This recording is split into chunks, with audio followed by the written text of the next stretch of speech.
अगर इस क्वेश्चन में आपने क्या निकालना होगा, मीडियन निकालना होगा, तो उसका तरीका क्या है ध्यान से समझिएगा। सबसे पहले आपने क्या करना है, इधर से n निकालना है। क्या निकालना है, n। अब n निकालने का तरीका क्या होता है, इसको हम बोलते हैं फ्रीक्वेंसी, fi बोलते हैं, ठीक है। इन सभी को ऐड अप करोगे तो आपका जो n आएगा, या फिर सबमिशन ऑफ fi बोल सकते हैं, या फिर इसे n बोल सकते हैं, वो कितना आएगा आपका 68 आएगा। कितना आएगा आपका 68। इसके बाद जो नेक्स्ट स्टेप होता है, हमने मीडियन क्लास निकालने के लिए आपने निकालना होता है n/2। क्या निकालना होता है, n/2, डेट इज 68/2। 68 को जब 2 से डिवाइड किया तो ये आ गया 34। अब आपने 34 निकाल दिया। अब इसमें एक स्टेप और आता है, डेट इज आपका कॉम्बिनेटिव फ्रीक्वेंसी। अब कॉम्बिनेटिव फ्रीक्वेंसी कैसे लिखते हैं भाई, पहली वाली टर्म पहली वाली के सामने लिखनी है, अगली वाली टर्म क्या होगी, 5 और 4 9, फिर इसको और इसको ऐड करोगे तो कितना आएगा आपका, 9 और 13 22, 22 और 20 करोगे तो कितना आएगा 42, 42 और 14 करोगे 2 और 4 6, 4 और 1 5, ठीक है। प्लस 8 किया तो 64, प्लस 4 किया तो 68। हमेशा याद रखना है, अगर आपका ये वाली वैल्यू और ये वाली वैल्यू दोनों सेम आती है तो आपका क्वेश्चन ठीक चल रहा है। अगर ये दोनों वैल्यू आपकी अलग अलग आएंगी तो समझो क्वेश्चन आपका गलत चल रहा है। तो सबसे पहले आपने इधर तक निकालना है। अब बात करता हूं मैं मीडियन क्लास की। किसकी बात करता हूं, मीडियन क्लास की। तो मीडियन क्लास कैसे निकालनी है आपने, देखो वैल्यू क्या आई आपके पास 34। अब कॉम्यूटेटिव फ्रीक्वेंसी में चेक करिए कि 34 किसके किसके बीच में लाई कर रहा है, 22 और 42 के बीच में क्या कर रहा है, 34 लाई कर रहा है। तो भाई हमेशा आपने बड़ी वाली वैल्यू लेनी है। कौन सी लेनी है, बड़ी वाली। डेट इज आपकी जो मीडियन क्लास होगी वो क्या होगी आपकी, ये वाली टर्म। क्लियर है, मीडियन क्लास क्या आ जाएगी, डेट इज 125 माइनस 145।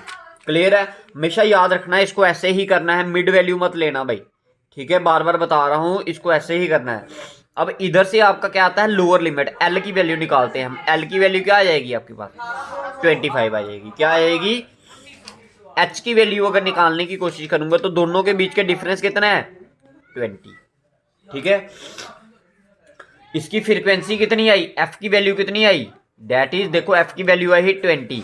हाँ एक चीज में ध्यान रखना है, कॉम्यूटेटिव फ्रीक्वेंसी जो आपने लेनी होती है, जो मीडियन क्लास आई होती है उससे ऊपर वाली वैल्यू लेनी होती है। याद रखना, कॉम्यूटेटिव फ्रीक्वेंसी कौन सी लेनी होती है, जो आपकी मीडियन क्लास आई होती है उससे ऊपर वाली, डेट इज 22। अब सब कुछ आ गया है, सिर्फ आपने क्या करना है, फॉर्मूला पुट करना और इसका आंसर निकालना। तो देखिए भाई, मीडियन का फॉर्मूला क्या होता है,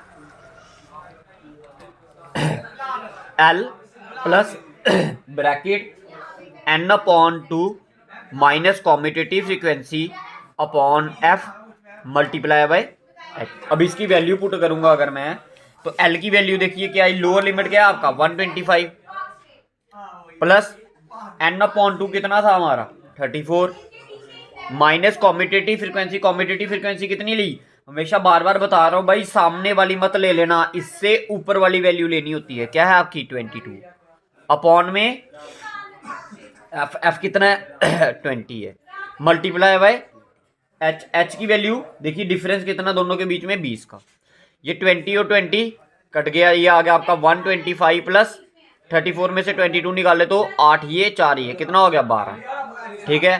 प्लस करो इनको, 5 और 2 7, 2 और 1 3, 137 is your median. 137 is your median. भाई ध्यान से समझना इस चीज को, ठीक है। सारे आराम से करना भाई, गलत नहीं करना इस क्वेश्चन को, ठीक है। तो मैंने बार बार बताया आपको, इस चीज का ध्यान रखना। सबसे पहले आपने n/2 निकालना है, उसके बाद ही आपको मीडियन क्लास का पता चलेगा। देखना किसके बीच में लाई कर रहा है, जिसके भी बीच में लाई कर रहा होगा उसकी बड़ी वाली टर्म लेनी है। बार बार बता दिया मैंने, गलत नहीं करके आना कल पेपर में, ठीक है।